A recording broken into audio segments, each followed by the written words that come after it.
Аборт ар кандай себептер менен болот. Кээ биркилер шоктук кылып, туура эмес иш кылып туруп, ошонун айыбын жашырыш үчүн аборт кылдыргандар бар. Үзүр себеби менен, оору себеби менен кылгандар бар. Же болбосо эненин ден соолугуна коркунуч келгенде кылына турган аборт бар.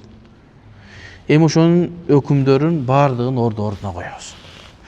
Эгерде бир бала 4 айга чейин эненин курсагында 4 айдан өттүбү, ал балага аборт кылуу арам болот эсептелет. Бул адам болду дейт, жан кирилди болду. 4 айга чейин эгерде бир үзүр боло турган болсо, адына дейт. Төмөн эле бир үзүр боло турган болсо, ошого ата эне экөө биригип аборт кылдырабыз 4 айга чейин десе, үзүр боло турган болсо, бирок бул үзүр өтө деле оор үзүр эмес, бир үзүр. Мисалы, баласы жаш.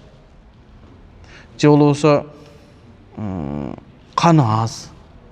Төлөсө болот, бирок коркуп ушундай кылса 4 айга чейин эгер экөө чечкен болсо, шарият уруксат берет. Ал деген нерсе кыла берсин деген эмес, Биз шариаттын эрежелерин гана айтып атабыз. Такыр алдырбаш керек. Бирок ушундай болуп калса, 4 айга чейин үзүр боло турган болсо, жеңилирээк үзүр болсо дагы ошону алганга болот.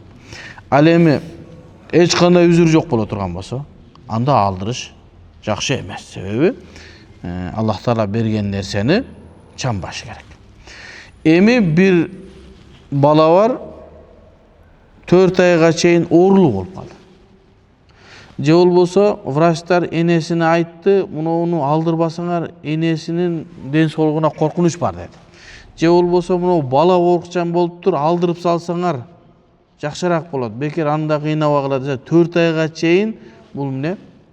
Мындай ойлонбой уруксат берилсе боло турган нерсе.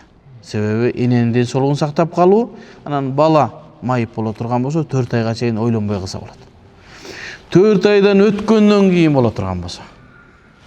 Эгерде бала оорулуу боло турган болсо, ал оорулуу болгон бала кийин жашап кетүү мүмкүнчүлүгү боло турган болсо, врачтар ошого бир айтса, жашап кетиши мүмкүн десе, жакшысы алдырбаш керек. Эгерде энеге коркунуч келе турган болсо, эненин өлүмүнө алып бара турган болсо, врачтардын атайын бир лажна дейт, эмне дейбиз?